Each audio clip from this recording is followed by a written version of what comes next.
يا أيها الناس اتقوا ربكم الذي خلقكم من نفس واحدة وخلق منها زوجها وبث منهما رجالا كثيرا ونساء واتقوا الله الذي تساءلون به والأرحام إن الله كان عليكم رقيبا.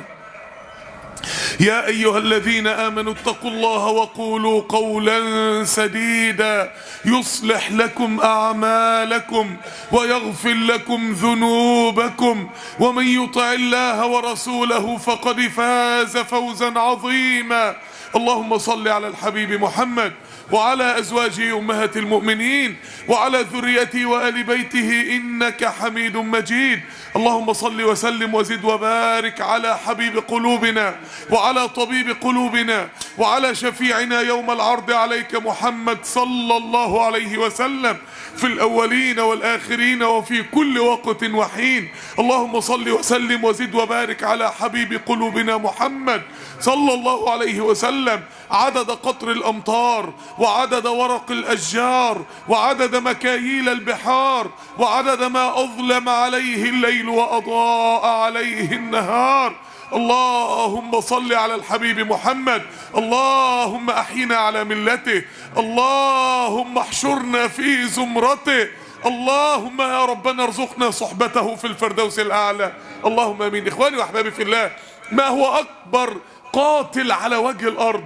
ايه اكبر سبب لموت الانسان على وجه الارض؟ ممكن يكون الاسلحة الفتاكة والتسليح والقنابل والاسلحة النووية، لا، ممكن يكون الاوبئة والميكروبات والبكتيريا والفيروسات لا، ممكن يكون امراض القلب والتجلطات. ايه اكبر سبب للموت على وجه الارض؟ اكبر سبب للموت على وجه الارض هو الهم، هو الهم والغم والحزن. اكبر سبب للموت على وجه الارض مدى حمل الانسان الهم القاتل الصامت.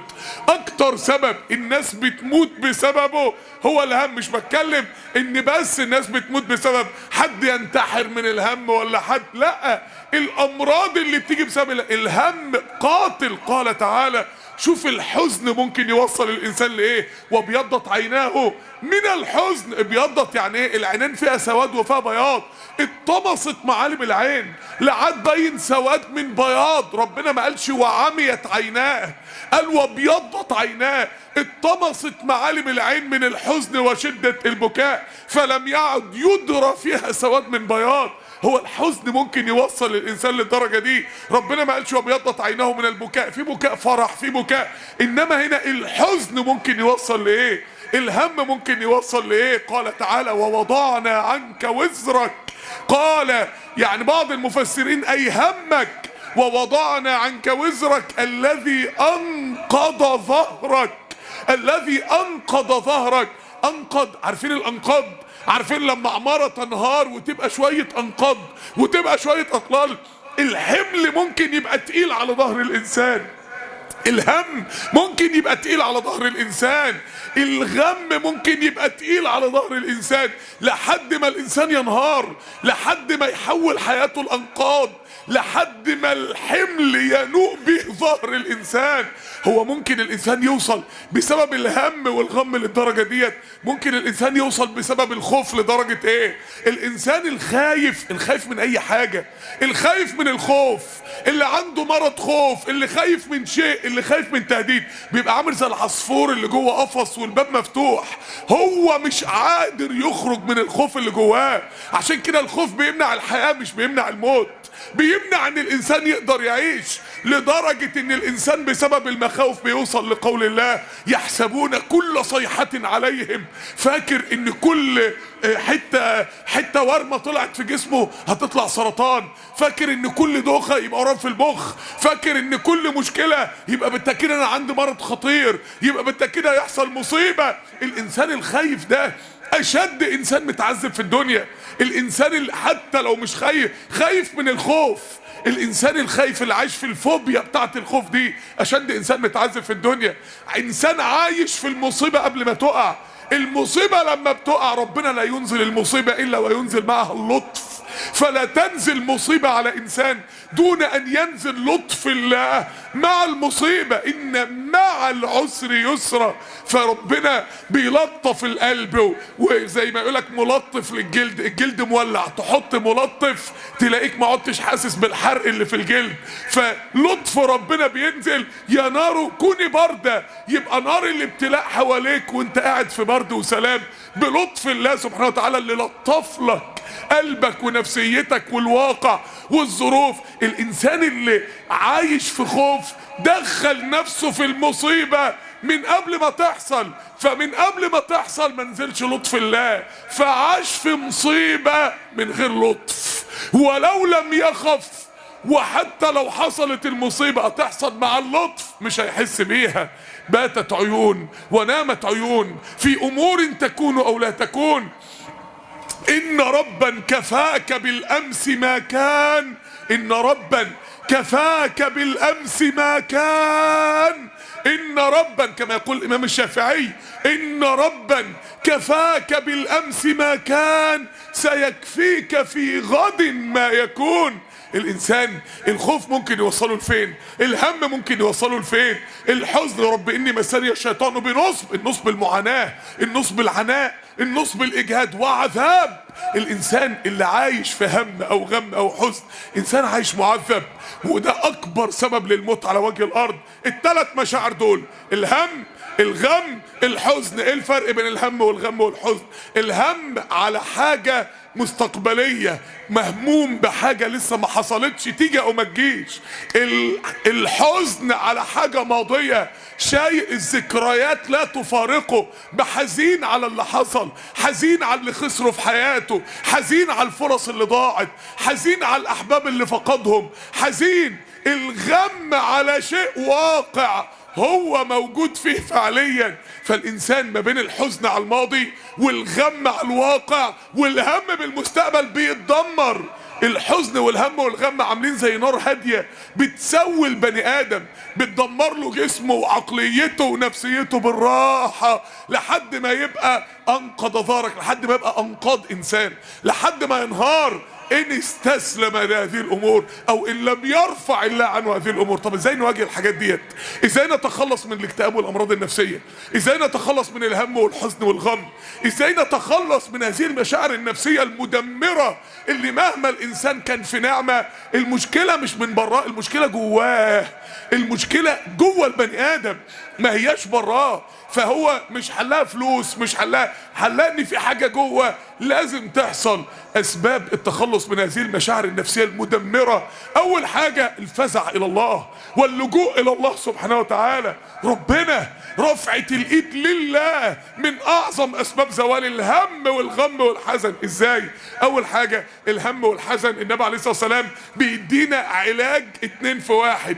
دواء، عارفين المضاد الحيوي البرود سبيكترم كده واسع المجال اللي بيضرب كل انواع البكتيريا مره واحده، علاج النبي عليه الصلاه والسلام بيعطيه لمن اصابه الهم او الحزن، الهم بحاجه جايه او الحزن على حاجه فاتت. فيقول النبي صلى الله عليه وسلم فليقل الدعاء ده: اللهم اني عبدك وابن عبدك وابن امتك. خد بالك بقى، طلقات من مدفع اليقين. انسان عنده يقين فحصل له مشكله، حصل له دين مش عارف يسدد الدين ازاي، هيتحبس في شيك، عنده ازمه تجاريه، التجارة بتاعته بتقع، عنده مشكلة في بيته، عنده أزمة صحية، عنده أزمة نفسية، عنده مشكلة أيا ما كانت هي إيه. النبي قال له 5 طلقات من مدفع اليقين من قلبك.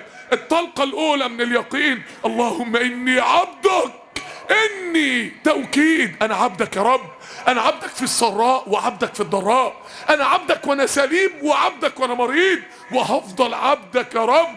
لو اديتني الدنيا باللي فيها أنا هفضل عبدك، ولو خدت مني كل حاجة أنا هفضل عبدك، لو شافتني عبدك، ولو مرضت عبدك، لو اختنيت عبدك، ولو افتقرت عبدك، لو حصل في الغربة عبدك، في السر عبدك، في العلن عبدك، في السراء عبدك وفي الضراء عبدك، وانا جعان عبدك، وانا شبعان عبدك.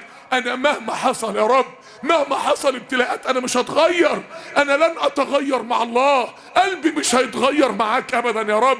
قلبي جوه القصر زي قلبي جوه الكوخ، قلبي زي سيدنا يوسف جوه السجن. إنا نراك من المحسنين، على عرش وزارة المالية في مصر، إنا نراك من المحسنين. أنا يا رب معاك زي ما أنا. اللهم إني عبدك وابن عبدك وابن أمتك. أنا فتحت عيني معرفش سيد ليا غيرك، أنا نسبي عريق في العبودية ليك يا رب.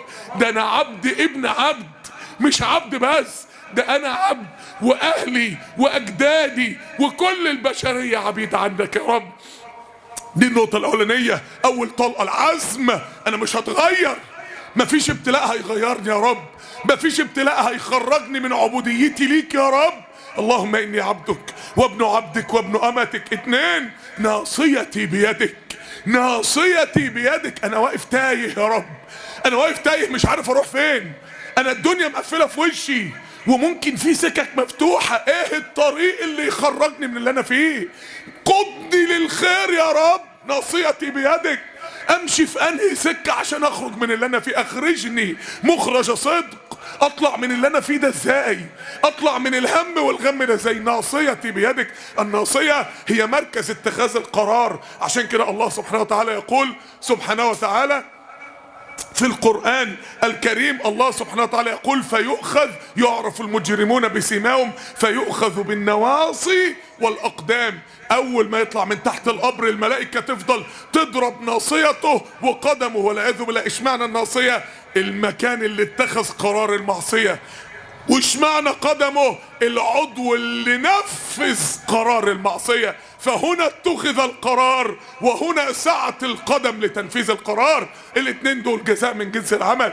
فالناصية دي مكان اتخاذ القرار. ناصيتي بيدك، خليني اخد القرار الصح، خليني امشي في الطريق الصح. قدني يا رب من ناصيتي للطريق المظبوط. عشان كده فألهمها فجورها وتقواها. قال بعض المفسرين في هذه الآية أي إما أن يلهمك الله الفجور والعياذ بالله تبقى اتخذلت، وإما أن يلهمك التقوى تبقى وفقت. الهمني الخير يا رب، الهمني الرشد يا رب، الهمني واقذف جوه قلبي الصح ايه واعمل ايه وارضيك في الازمه ازاي واخرج من الازمه اللي انا فيها ازاي. مش ممكن. كلام جبار يا اخواني، كلام عبوديه، كلام لا يقوله الا نبي مبلغ من الله. ان هذا الافق العظيم يخرج على لسان النبي عليه الصلاه والسلام في ساعه الهم والحزن. اوعى تفقد عقلك ساعه المشكله، انت محتاجه.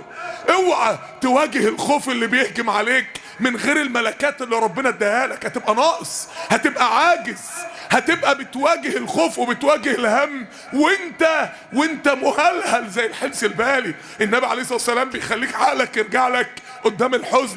3، ماض في حكمك. الحكم هنا ممكن يبقى الشرعي والقدري، انما الجملة اللي بعدها الرسول اتكلم على الحكم القدري، فممكن دي تبقى الحكم الشرعي. ماض في حكمك.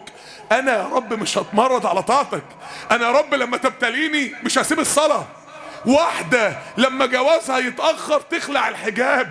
انا يا رب مش هتمرد على شرعك ساعة الابتلاء، مش هتخنق من الدين ساعة المشاكل، مش هقول هو ربنا عمل لي ايه، ما انا صليت وصمت اهوت وبعد كده في الاخر حصل لي مشكلة. ماض في حكمك. انا تحت حكمك يا رب، انا تحت حكمك وتحت شرعك وتحت امرك وتحت نهيك. انا لن اتغير في الطاعة ابدا، انا لن اسلك سبيل غير سبيل التدين ابدا. ماض في حكمك. 4، عدل في قضاؤك. عدل في قضاؤك، عدم التمرد بقى على قدر الله. عدل في قضاؤه. هو اللي بيحصل لك ده بيحصل لك ليه؟ هو انت عندك مشاكل ليه؟ هو انت والشيطان جاي لك بقى زي سيدنا ايوب لما حرقت ارضه وقتل ومات غنمه ومات اولاده وكان بيصلي، فذهب اليه الشيطان فقال يا ايوب انظر الى ربك الذي اخترته ووحدته وعبدته، لقد قتل الله غنمك، لقد احرق الله ارضك، لقد قتل الله ولدك. فقال ايوب دخلتها عريانا، وانا كان حلت حاجه اما جيت الدنيا، وانا كان معايا غنم، نزلت من بطن امي وانا معايا غنم، ولا معايا صك ملكيه ارض في ايدي، ولا معايا عيلين ولادي، دخلتها عريانا واخرج منها عريانا. لو هم ما سابونيش النهارده انا اللي كنت هسيبهم بكره. هي الدنيا كده، يا تسيبها يا تسيبك. واخرج منها عريانا. سيدنا ايوب صفعه بمدفع اليقين من قلبه اول ما الشيطان جه يشككه. عدل في قضاؤك. انا صحيح حصل لي مشكله ماديه او مشكله صحيه او ازمه في بيتي او مشكله نفسيه، بس يا رب انت ما بتظلمش حد. بس يا رب يقينا انا عملت ذنب استاهل بيه ده، يقينا في حكمه من ورا الابتلاء ده، يقينا انت تريد بيا خير او تريد بيا اصلاح شيء فابتلتني الابتلاء ده عشان اصلحه. عدل في قضاؤك. عدم سوء الظن بالله. اسالك المدفع الخامس بقى والطلقه الخامسه من مدفع اليقين. اسالك بكل اسم هو لك. اسالك ما الهم بقى، انسان عايز يخرج من النفق اللي هو فيه، عايز يخرج من الاكتئاب اللي هو فيه، عايز يخرج من الغم اللي هو فيه، عايز يخرج من الحزن والهم اللي عايش فيهم، عايز يخرج من المشاكل اللي هو فيها. فبعد بقى ما اثبت اليقين لله الطلقه الخامسه. اسالك بكل اسم، بكل اسمائك الحسنى اللي اعرفها واللي ما اعرفهاش، بكل اسم هو لك ليس لغيرك. محدش رحيم غيرك. عشان كده ربنا ما قالش انه رحيم، ربنا قال انه الرحيم. الف ولام دي قصر حصر الله بس. ربنا انت الرحيم بس يا رب، انت الودود بس يا رب، انت القريب بس يا رب، انت اللي عليم بحالي بس يا رب، انت اللي قادر تفرج كربي بس يا رب. اسألك بكل اسم، بكل اسم يعني باسم الله الرحمن طبعا، وباسم الله الجبار ايوه عشان يجبر كسري، باسم الله الودود ايوه، وباسم الله ذي انتقام ايوه عشان ينتقم من اللي دخلني في الهم ده وفي المشاكل دي. كل اسماء ربنا خير ليك لو انت مؤمن، كل اسماء ربنا في مصلحتك وفي عزك وفي رفعتك لو انت مع الله، سواء اسماء الترغيب او اسماء الترهيب، سواء اسماء الجمال او اسماء الجلال. اسألك بكل اسم هو لك. اجمال وبعد كده تفصيل بقى. سميت به نفسك في اي دين، في كل عالم من عوالم السماوات والارض، او انزلته في كتابك القرآن اسماء الله الحسنى في خواتيم الايات، او علمته احدا من خلقك السنة زي النبي عليه الصلاة والسلام او الملائكة او حملة العرش، او استأثرت به في علم الغيب عندك. يبقى اسماء الله الحسنى 99 اسم. غلط. ليه؟ 99 اسم دي المسابقة اللي النبي عليه الصلاة والسلام تعبد الأمة بيها. اللي يقدر يعد 99 اسم من ربنا ويعرف معانيهم إن شاء الله يبقى من أهل الجنة. إنما أسماء الله لا حدود لها ولا حصر لها، ولكن ربنا أعلمنا منها ما يكفينا لتحقيق العبودية وما يكفينا للدخول على الله في أي نوع من أنواع المشاكل وفي أي ظرف من ظروف الحياة. ربنا ادانا أسماء من أسمائي، ولكن أو استأثرت به في علم الغيب عندك. عايز ايه بقى بعد كل ده؟ عايز ايه بعد كل ده؟ ان تجعل القرآن العظيم ربيع قلبي. انا يا رب مش بسألك الاول ان الدنيا تتصلح، لا، والدين الاول يا رب. ربيع، خلي قلبي ربيع يا رب. انا مش عايز يبقى جوايا خريف، مش عايز يبقى جوايا شتاء، مش عايز يبقى جوايا جليد، مش عايز يبقى جوايا هم. انا عايز يبقى جوايا فرحة، انا عايز يبقى جوايا جنة، انا عايز يبقى جوايا زي الدنيا وهي ربيع. ان تجعل القرآن العظيم ربيع قلبي، يبقى جوايا جنة مثمرة من جميع انواع الرياحين والثمار. ونور صدري، نورها لي من عندك يا رب، نور لي قلبي ونفسي يا رب، ما تخليهاش مظلمة من جوه يا رب. الربيع اصلا المطر اللي بينزل يخلي الارض جنة، المية. ونور صدري، النور، فيش مكان من غير مية ونور ينفع. المسجد ده لو ما فيش فيه لا مية ولا نور مين يقدر يصلي فيه؟ بيتك لو ما فيش فيه مية ونور مين يقدر يسكن فيه؟ القرآن هو المية والنور. وجلاء حزني وذهاب همي. وجلاء حزني، اجعل القرآن العظيم جلاء حزني يا رب. القرآن يعالج كل الماضي اللي جوايا، يعالج كل بؤر الحزن اللي جوه قلبي على الماضي بتاعي وعلى الحاجات اللي خسرتها وراحت مني، وذهاب همي. خلي القرآن يا رب ينزل على كل بؤرة خوف جوه قلبي، خوف من بكرة، خوف من المستقبل، خوف من عدو بيهددني، خوف من اي حاجة حصلت لحد شفته قدامي وخفت انها تتكرر معايا انا، خوف من عوارض الايام، خوف من ابتلاءات الاقدار، خوف من اي مشكلة يا رب من مشاكل الدنيا الرهيبة، وذهاب همي. خلي القرآن يا رب ينزل بلسم على قلبي كده، البلسم بتاع القرآن ينزل على قلبي بيسيب قلبي ولا في حزن على حاجة فاتت ولا في هم من حاجة جاية، قلب عايش في ربيع، قلب عايش في جنة، قلب فرحان ما يعملش كده غير القرآن بدعاء الله سبحانه وتعالى. يبقى النبي عليه الصلاة والسلام علمنا، عايز تخلص من الهم والحزن من مشاعرك تجاه الماضي والمستقبل، ايوه ادي الدعاء اهو. طب عايز كمان تأكد بقى، حباية صبح وبالليل، الحباية اللي فاتت دي حباية عند اللزوم، لما تحس انك مهموم ومتضايق تقوم تقول الدعاء اللي فات ده. طيب في حاجة بقى مستمرة مدى الحياة، حباية صباحا ومساء مدى الحياة، ايوه اذكار الصباح والمساء. ثبت عن النبي صلى الله عليه وسلم انه علمنا دعاء لذهاب الهم والحزن، قال عليه الصلاة والسلام اللهم اني، ده في اذكار الصباح والمساء بعد الفجر وبعد العصر، اللهم اني اعوذ بك من الهم والحزن، برضه هو هم اللي جاي وحزن على اللي فات، واعوذ بك من العجز والكسل. طب ايه اللي جاب العجز بعد الهم؟ لان الهم بيشل، لان الانسان اللي شايل هم مشلول. انت لو طالب لو شلت هم الامتحان فوق درجة معينة، لان في هم دافع للعمل وهم دافع للشلل. الهم لما بيزيد بيشل البني ادم، بدل ما يفكر يقعد مكانه مبطوط كده لحد ما يموت، بدل ما يقوم يذاكر يقعد محبط ما هي ضاعت خلاص، بدل ما ينزل يشتغل يقعد مكدود كده اهو. فالنبي استعاذ من العجز والكسل بعد الهم، لان الهم بيشل الانسان وبيشل طاقته، مش هيفيدك بحاجة. الهم مش هيفيدك بحاجة، قوم اشتغل، قوم صلح. اللهم اني اعوذ بك من الهم والحزن. يا سلام بقى لما ربنا يستجيب بقى وتلاقي قلبك كده وصدرك ايه راح منه الاحساس الرهيب اللي كان شلك ومقعدك ده. اعوذ بك من الهم. الناس شايله هم كل حاجه الايام دي، شايله هم الرزق وشايله هم الجنيه وشايله هم لقمه العيش. احد السلف يقول لو ان حبه الحنطه، حبايه القمح اللي بيتعمل منها رغيف العيش، لو ان حبه الحنطه صارت بدينار، دينار 4 جرام ذهب، يعني الوقت جرام الذهب بكام؟ يعني حوالي 2000 3000 جنيه كده. يعني لو بقت حبايه القمح، شوف بقى احنا عايزين كام 100 حبايه قمح عشان رغيف العيش الواحد، لو الحبايه بقت ب 3000 جنيه، لو ان حبه الحنطه صارت بدينار لما خفت على رزقي. الله اكبر. ليه؟ لان رزقي بيد الله سبحانه وتعالى.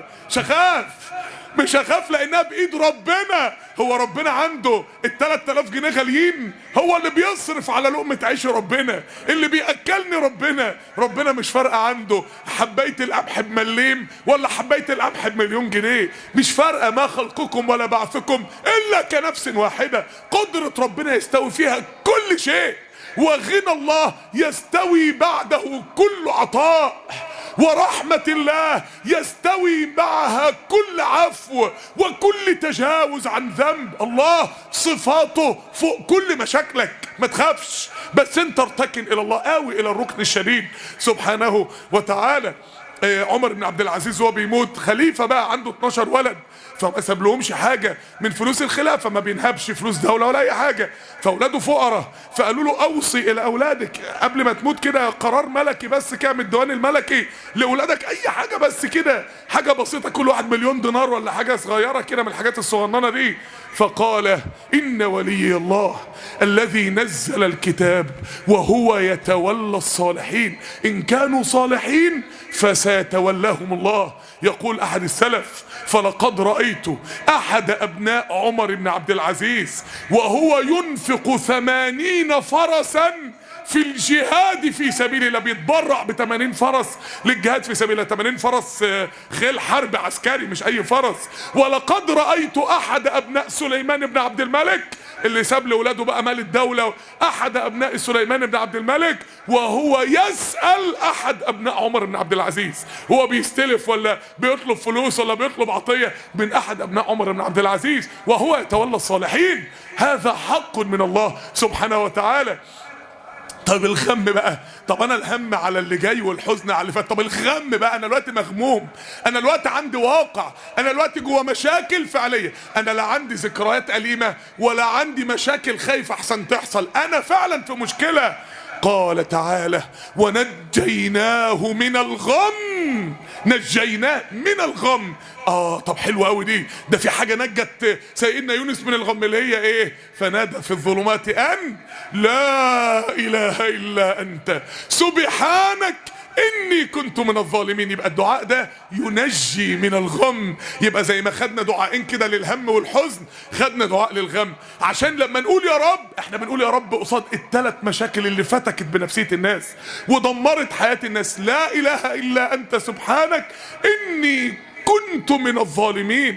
لا اله الا انت، الاول مفيش غيرك انت بقى. هو سيدنا يونس بيقول الدعاء ده فين؟ هو قام اتوضى وصلى ركعتين على سجاده الصلاه ورفع ايده بقى كده ايه بعد ما اتعشى بقى وفي سجاده الصلاه. سيدنا يونس بيقول الدعاء ده جوه اكبر سجن اتسجنه انسان في تاريخ البشريه، جوه اصعب لحظه غم اتغمها بني ادم في تاريخ البشريه. ده كان في بطن حوت جوه البحر، سواء جوه الخليج العربي، جوه البحر المتوسط، ايا ما كانت بقى القول الحدث. سيدنا يونس الحوت ابتلعه فين؟ تخيل جوه المحيط الهادي، واحد جوه بطن حوت 3 ايام واقف يصلي ويستغيث بالله بكلمه واحده: لا اله الا انت سبحانك. شوف سبحانك بقى اللي طلع من بطن الحوت دي شكلها ايه؟ لا اله الا انت، مفيش حد يملك حاجه غيرك. انا هنا لو معايا واتس ولا سوشيال ميديا ولا انستجرام، مين اللي هيجيلي اصلا؟ ولا مين اللي هيحس بيا؟ ولا مين اللي هينقذ انسان في ظرف بالمنظر ده؟ لا اله الا انت سبحانك. سبحانك يعني ايه؟ مش انت يا رب اللي انا دلوقتي في مشكلة، مش انت يا رب ما ظلمتنيش، سبحانك. سبحانك يا رب انك تكون ظلمتني بالكرب اللي انا فيه ده. امال ايه اللي جابك هنا؟ اني كنت من الظالمين، انا اللي استاهل، انا اللي عصيتك، انا اللي خرجت من سبيل الدعوة بدون ما استأذنك يا رب، انا اللي سبت قومي وقررت تركهم لما اعرضوا بدون استئذانك، انا اللي عبقت عن حكمك علي بالدعوة اليك.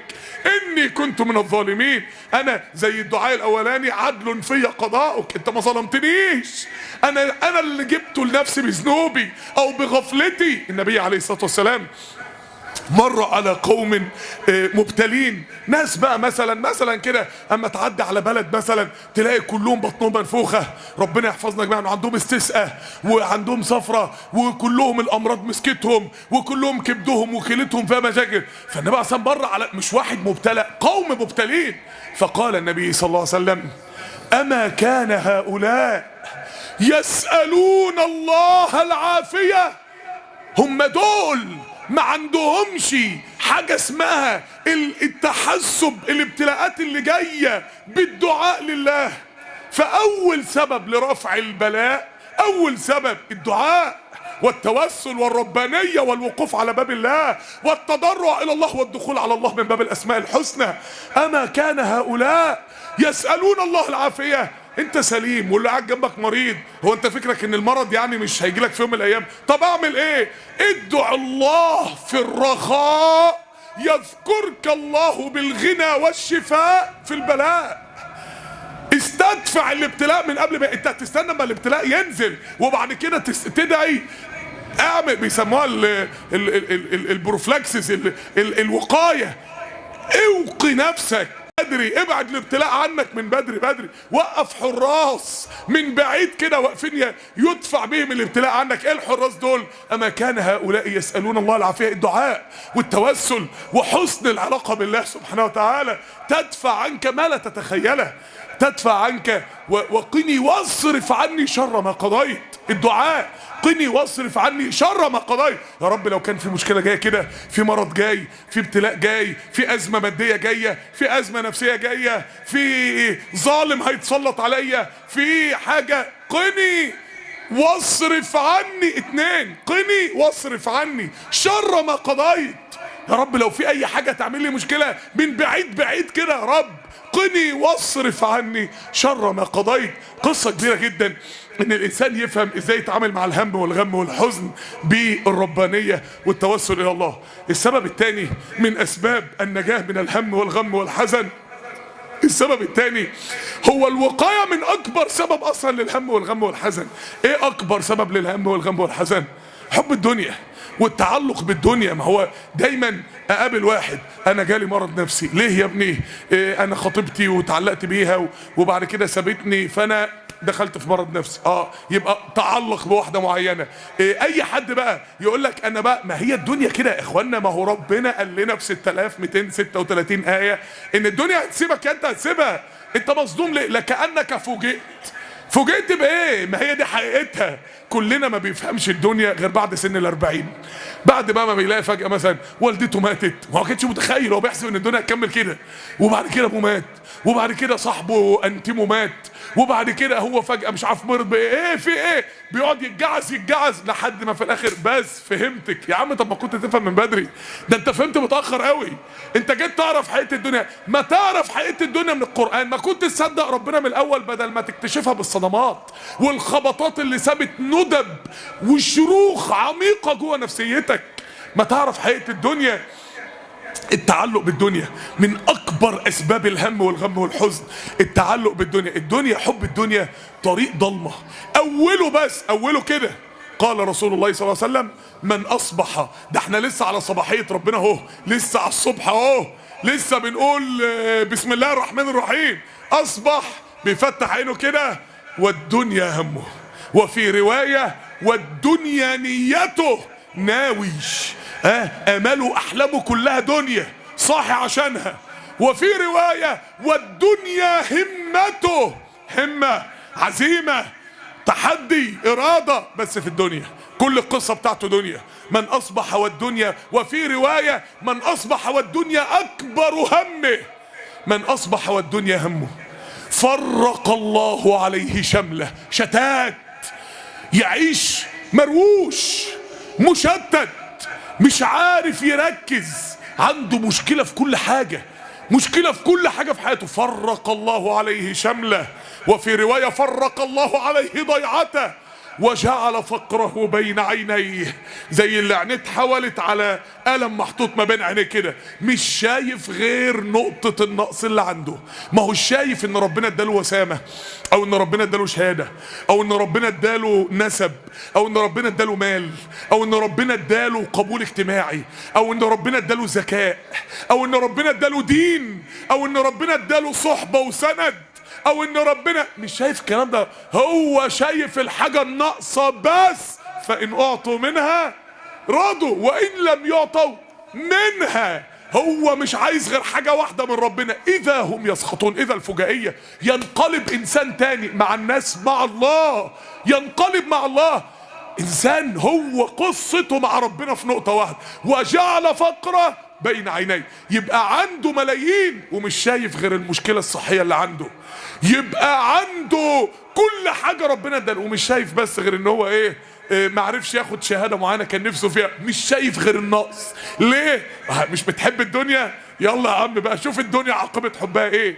ولم يأته من الدنيا الا ما كتب الله له فيها. وفي النهاية جري الوحوش غير رزقك مدحوش. ولم يأتيه من الدنيا يا ابن آدم لو إن رضيت بما قسمته لك أرحت قلبك، وإن لم ترضى فوعزتي، لا ده أثر من أثر بني إسرائيل، فوعزتي لأسلطن عليك الدنيا، أسلطن عليك الدنيا ترقد فيها كرقد الوحوش في البرية، ثم لا ينالك منها إلا ما قسمته لك وكنت عندي مذمومة. فأنت هتروح فين؟ إلى أين؟ ده بدايتها بس كده، من أصبح والدنيا همه بس. طب ونهايتها؟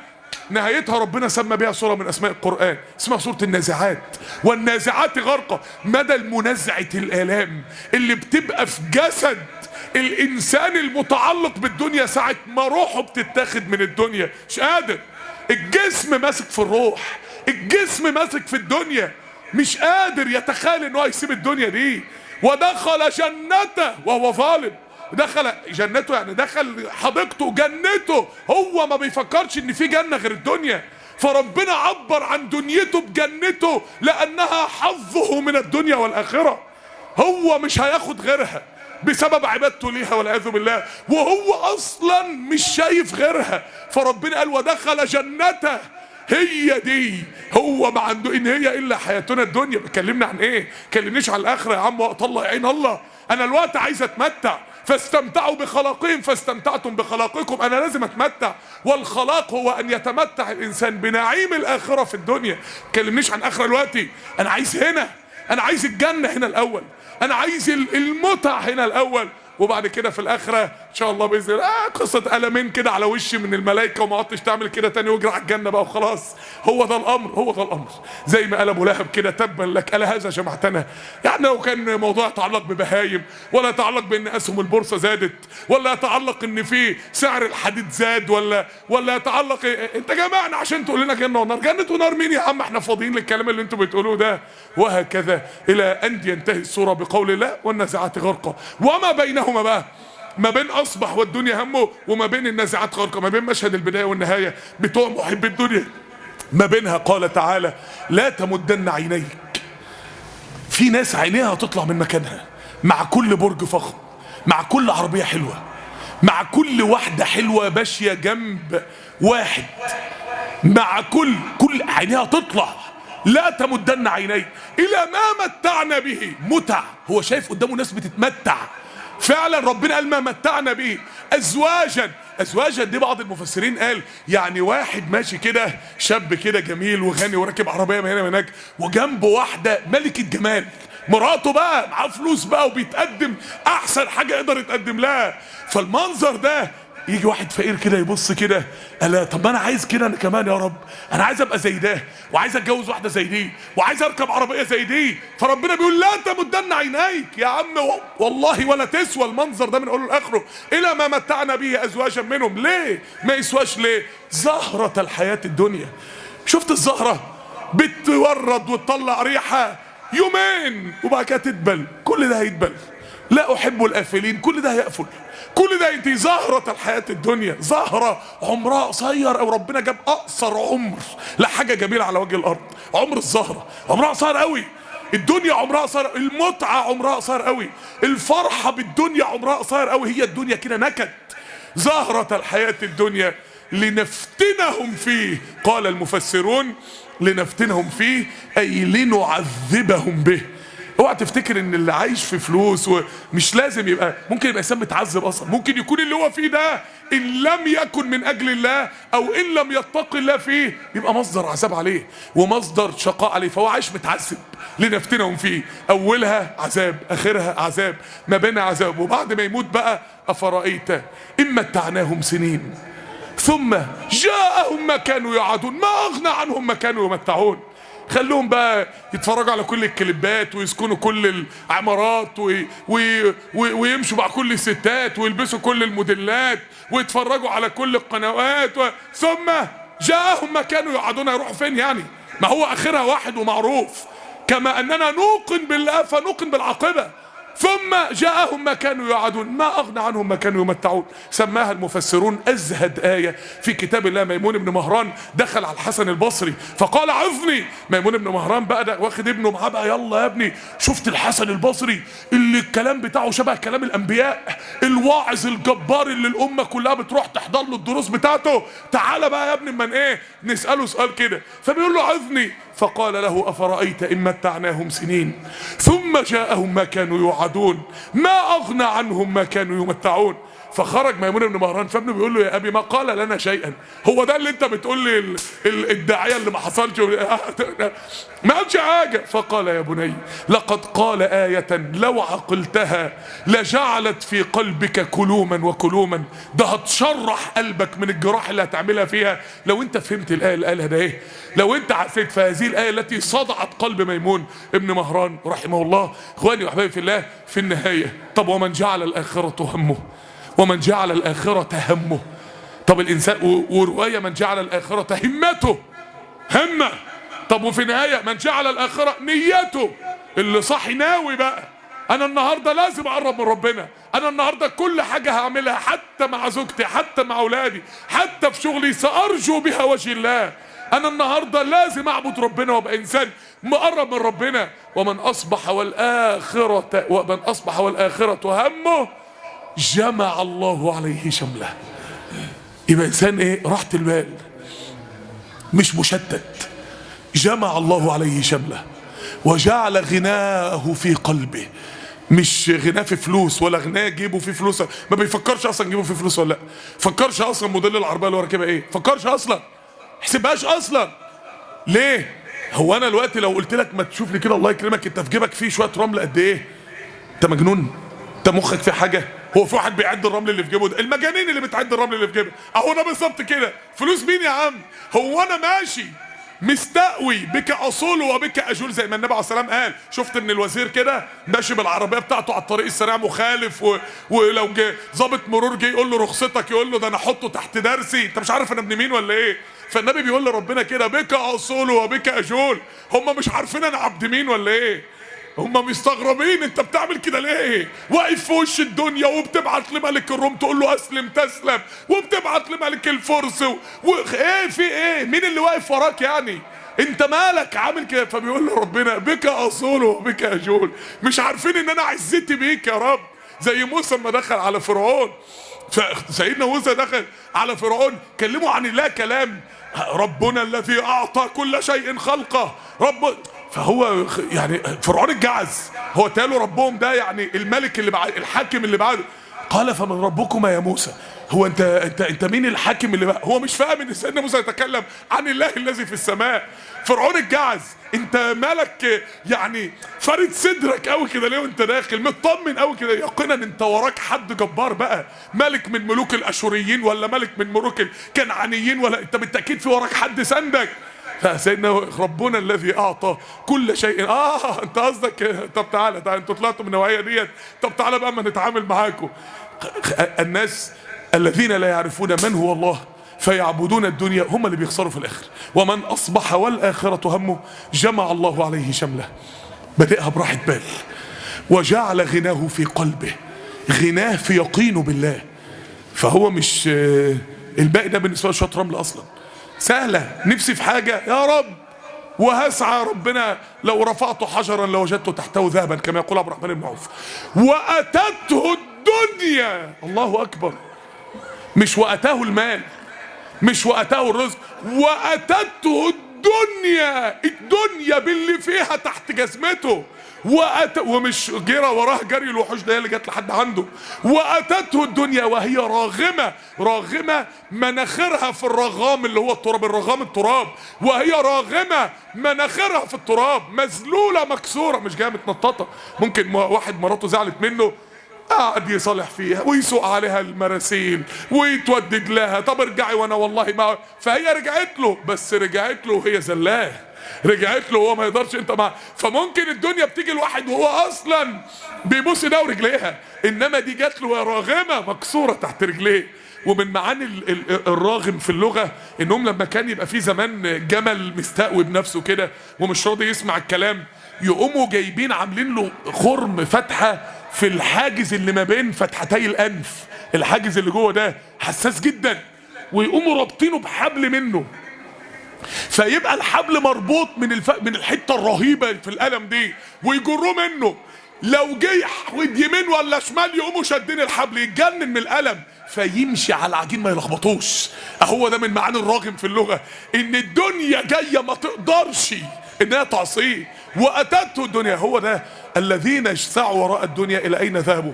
طب الذين سعوا الى رضا الله كانت نهايتهم مع الدنيا واتته الدنيا وهي راغمه. كانت نهايتهم مع الدنيا وخروا له سجدا.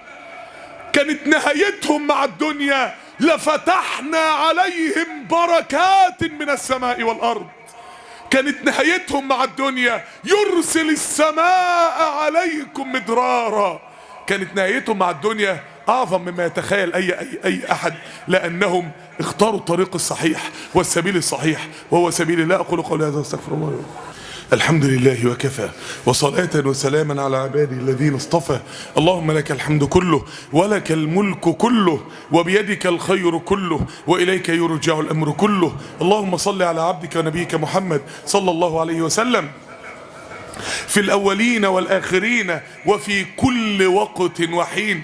أما بعد، إخواني وأحبابي في الله، من أسباب ذهاب الهم والغم والحزن إن يكون لك صديق تعرف تتكلم معاه، إن يكون لك حد تعرف تتشاور معاه وتتكلم معاه. وإحنا عندنا في المجتمع بتاعنا يعني اللهم بارك، يعني حدش لاقي حد يتكلم معاه، لأن أصلا مفيش حد أصلا بيعرف ينشئ علاقة مع النبي عليه الصلاة والسلام. لما نزل له سيدنا جبريل والنبي تحير، مين ده؟ ايه الفجأة اللي جالي في المكان بتاع الغار ده وقال لي الكلام الغريب اللي قاله لي ده وسابني ومشي؟ ده جن؟ لا، مش ممكن يكون جن. طب انس؟ مستحيل طبعا. طب ملك؟ طب لو ملك من عند ربنا يعني انا هبقى نبي؟ طب ما قاليش ليه؟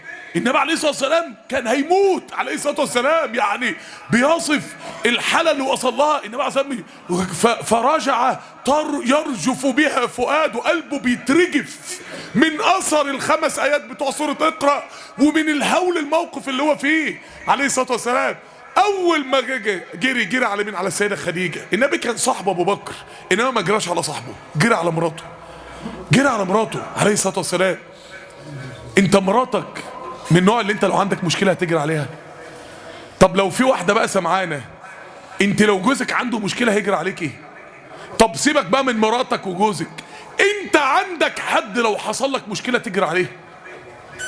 انت عندك حد لما يحصل لك مشكله تقعد تتناقش معاه فيها؟ عندك حد؟ انت اصلا انشأت علاقه باي شاب من الشباب اللي قاعد معانا. ربنا لما اتكلم عن الزوجه قال وصاحبته يعني دي صاحبتك. انت قبل ما بتتجوز واحده تبقى يعني للامور الجسديه، انت بتتجوز واحده تبقى صاحبتك في الدنيا. انت انشأت العلاقه دي مع زوجتك. طب انت انشأتها مع حد من اصحابك؟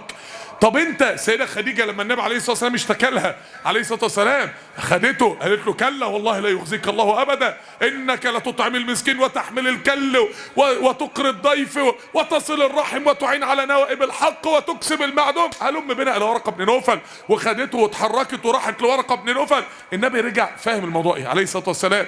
في ناس بقى كل ما بتروح تشتكي لها يطبطب عليك. لا يا اخي والله انت عامل، انت زعلان يا اخي، ان شاء الله ما تخافش يا عم، انا مش عايز حد يطبطب عليا. الطبطبه بتاعتك ده هتخليني ما اكلمكش تاني اصلا، هتخليني اعمل لك شيفت ديليت من قائمه اي حد ممكن اتناقش معاه في مشكله عندي.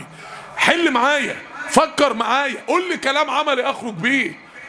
انما الاساس انت اصلا عندك صاحب صدق بجد، عندك حد بجد لما تقع في مشكله تتناقش معاه وتتكلم معاه. انت لازم اللي انت عايزه يبقى معاك كده انت تبقى معاك كده، انت نفسك تبقى الاول كده مع اللي قدامك عشان اللي قدامك يبقى معاك كده. من اسباب علاج الهم والغم كثير من الناس اللي تعرضت للهم والغم والامراض النفسيه والفوبيات وامراض الرهاب والاكتئاب والتوتر، لما جالها الامراض دي في الفتره دي كانت لوحدها، كانت عايشه لوحدها. ما تعيش لوحدك، عيش مع ناس صادقه، ما تعيش دماغك يعني وحشه، ما تعيش ساذج، ما تزعلش مني، ما تعيش عبيط. اللي حواليك اصحاب الملذه بس واصحاب الجو الحلو بس، وساعه ما تقع في مشكله ما تلاقيش حد يقف معاك، ما تلاقيش حد يتناقش معاك، ما تلاقيش حد يسيب نفسه عشان يقعد يتكلم معاك. صاحب ناس بجد انت قلبك عليهم وهم قلبهم عليك. اختار صح، طول ما انت في طريق ربنا اختار صح، ما تختارش غلط. ساعة ما تقع في أزمة من أكبر المشاكل بعد إن الواحد ما بيقولش يا رب وبيهرع إلى الله، من أكبر ما إن الواحد ما بيلاقيش حد يتكلم معاه، بيلاقيش حد يشتكي ليه. من أسباب الهم والغم والحزن أو من أسباب علاجها عبادة الله سبحانه وتعالى. قال تعالى إن الإنسان خلق هلوعا. هلوع، عارف المرعوب المفزوع، إذا مسه الشر جزوعا وإذا مسه الخير منوعا. ده واحد راكب المرجحة يا عينش، ده حاجة مفيش خالص، مفيش أي ثبات نفسي ولا أي ثبات انفعالي. مع أقل مشكلة يتجنن، مع أقل خير يتجنن. واحد نفسيته وحشة جدا، ده مؤهل إنه يعيش مدمر نفسيا مع مشاكل الحياة. إلا المصلين الذين هم على صلاتهم دائمون. من أسباب علاج الهم والغم والحزن القناعة. قال تعالى ولو شاء ربك لجعل الناس أمة واحدة ولا يزالون مختلفين. قال بعض المفسرين مختلفين ما بين الغنى والفقر، واحد غني وواحد فقير، هتفضل الدنيا كده إلا من رحم ربك.